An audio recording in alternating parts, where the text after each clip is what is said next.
ফলে মৃত্যুর কথা আমরা ভুলে গিয়েছি, পাগলের মতো ছুটছি। আরো টাকা লাগবে, আরো খ্যাতি লাগবে, আরো যশ লাগবে, আরো দাপট লাগবে আমার। এত টাকা দিয়ে কি হবে? এত সম্পদ দিয়ে কি হবে? এত ব্যস্ততা দিয়ে কি হবে তোমার?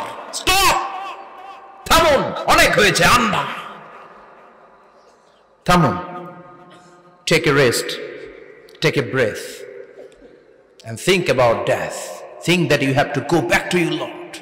একটু বসেন না, একটু ভাবেন যে আমাকে চলে যেতে হবে, চলে যেতে হবে। এই কোলাহল, এই ব্যস্ততা, এগুলো থাকবে, থাকবো না আমি।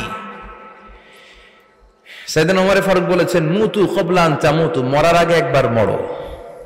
হাসিবু ক্বাবলা আন তুহাসাবু আলাইকুম, তোমার হিসাব নেওয়ার আগে তুমি একবার নিজের হিসাবটা করো না। কাগজ বের করে একটু লিখো না কি কি ভালো কাজ করছিলা, যেগুলো দিয়ে নাজাতের ওসিলা হতে পারে। 1 2 3, আর কি কি আকাম কুকাম করছো দেখো না, লিখে দেখো তোমার অবস্থাটা কি।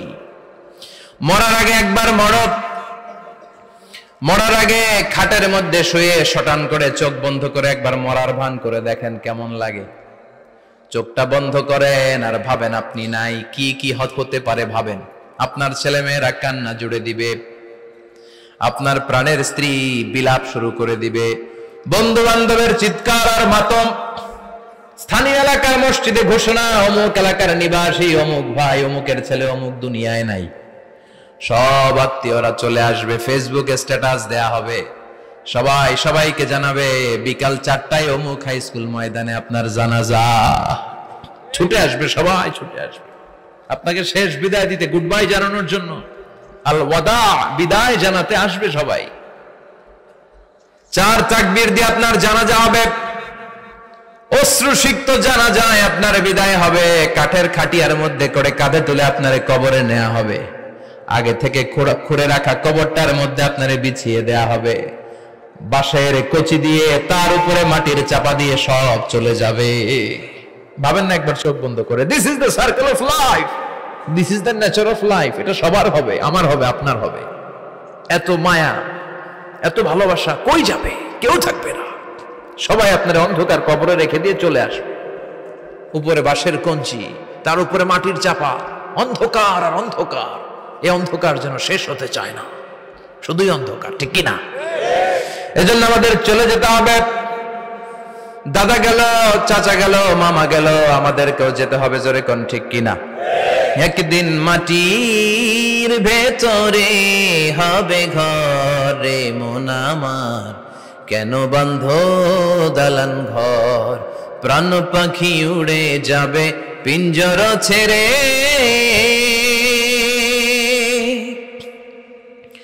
ধরা ধামে সবই রবে, তুমি যাবে চলে, বন্ধু বান্ধব যত, মাতা পিতা যারা সুত, সবই হবে তোমার পরে।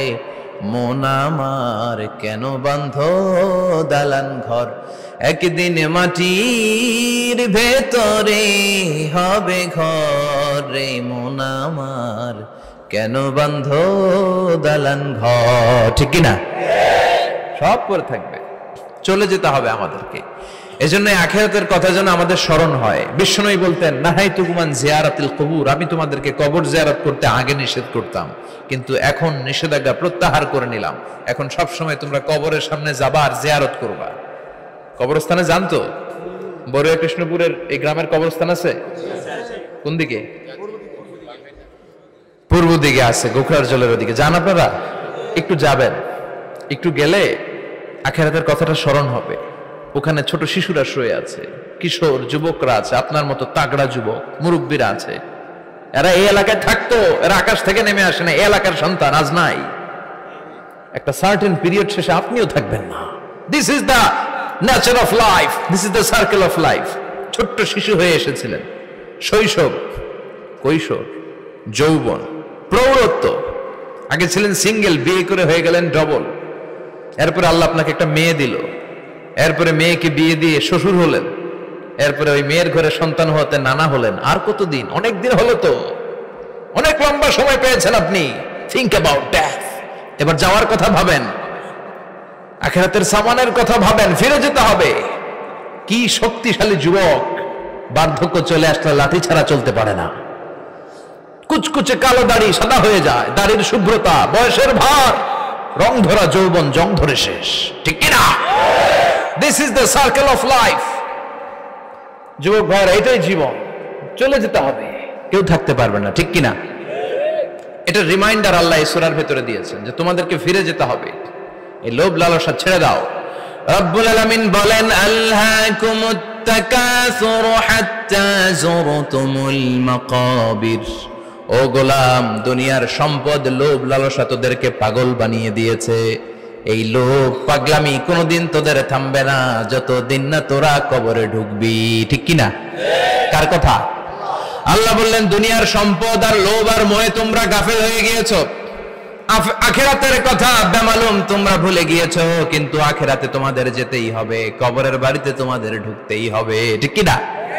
যেতেই হবে, আমরা ভুলে যাই।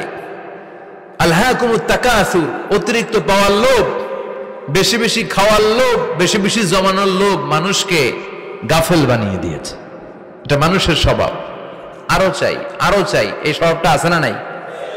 দেখবেন ছোট বাচ্চারা মসজিদের দোয়া অনুষ্ঠান শেষে জিলাপি দেয় না? বড়ুয়া কৃষ্ণপুর কি দেয়? আগে বাতাসা দিত না, এখন কি দেয়? জিলাপি দেয়, মিষ্টি দেয়। তো মসজিদের 2-3 গেট থেকে যদি দেয়, ছোট বাচ্চারা দেখবেন এদিক দিয়ে কয়েকটা নিয়ে আবার ওই গেটে লাইন ধরে। ওর হাত হলো ছোট হাত, ওর হাত ভর্তি জিলাপি, আর নেওয়ার জায়গা না, এরপর আরেক জায়গায় লাইন ধরছে, আরো লাগবে আরো লাগবে, এই আরো আরো আরো চাই। এই স্বভাবটাই মানুষকে কুড়ে কুড়ে শেষ করে দিয়েছে। এত লাগবে কেন তোমার? চাহিদার কোনো শেষ নাই, unlimited demand of human being. যার আছে বেশি তার চাই বেশি, যার সাইকেল আছে তার হুন্ডা চাই, হুন্ডা আছে তো প্রাইভেট কার চাই, প্রাইভেট কার আছে তো প্লেন চাই, প্লেন আছে তো হেলিকপ্টার চাই, হেলিকপ্টার আছে তো ওইটা চাই, ওইটা আছে তো সেটা চাই, ঠিক কিনা? এলাকার মেম্বার যে হয়েছে চেয়ারম্যান হতে চায়, আছে না নাই? চেয়ারম্যান সাহেব এমপি হতে চায়, আছে না নাই? এমপি সাহেব মন্ত্রী হতে চায়, আছে না নাই? মন্ত্রী সাহেব প্রধানমন্ত্রী হতে চায়, আছে না নাই? কিন্তু এই দেশে সুযোগ নাই, কথা কন। এই দেশে প্রধানমন্ত্রী সিলেক্টেড, 2-3 জনের বাইরে কেউ প্রধানমন্ত্রী হতে পারবি না, ঠিক কিনা? আমার এই জীবনে তো আমি 2-3 জনই দেখলাম। বেগম খালেদা জিয়া, মাননীয় প্রধানমন্ত্রী শেখ হাসিনার ছোট্টবেলা দেখেছি এরশাদকে, আমরা তখন ছোট। তো মানুষের চাহিদার কোনো শেষ নাই, যার আছে বেশি তার চাই বেশি। এজন্য বিষ্ণু বলেছেন, উনজুরু ইলা মান হুয়া আসফালা মিন, তোমার চেয়ে যে খারাপ আছে ওর দিকে তাকাও। ওয়ালা তানজুর মান হুয়া আ'লা মিন, তোমার চেয়ে যে ভালো আছে ওর দিকে তাকায়ও না, তোমার চেয়ে যে খারাপ অবস্থানে আছে ওর দিকে তাকাও। অনেকে নিজের অবস্থান নিয়ে সুখী না, এরকম আছে না নাই? আল্লাহ আমার এটা দিল না রে, ওইটা দিল না রে, পাইলাম না রে, কিচ্ছু হয় না, কি করব জীবনে, হতাশ। আসলে আছে কিন্তু অনেক, কিন্তু শুকরিয়া নাই, ডাকাত, ঠিক কিনা? নিজের অবস্থান নিয়ে সুখী না, কিন্তু অনেক লোক আছে তারা আপনার অবস্থানে পৌঁছতে চায়। তাদের দিকে তাকিয়ে দেখেন, আপনি যে অবস্থানে আছেন এই অবস্থানে পৌঁছাটা অনেকের কাছে স্বপ্ন। তারা প্রতিনিয়ত সংগ্রাম আর স্ট্রাগল করে যাচ্ছে আপনার অবস্থানে পৌঁছতে, আর আপনি এটা নিয়ে সন্তুষ্ট না। শেখ সাদির নাম শুনেছেন? বালাগাল উলা কাশাফাত দুজা, এই কবিতাটা রচয়িতা ইরানের বিখ্যাত এক কবি। উনি একবার আর্থিক সমস্যার মধ্যে দিয়ে সময় কাটাচ্ছেন, টাকা নাই, পয়সা নাই, পায়ে দেওয়ার মতো জুতা নাই। উনি খুব দুঃখ পেলেন, হায় রে, আমি ইরানের এত বড় কবি, আমার পায়ে দেওয়ার মতো জুতা নাই।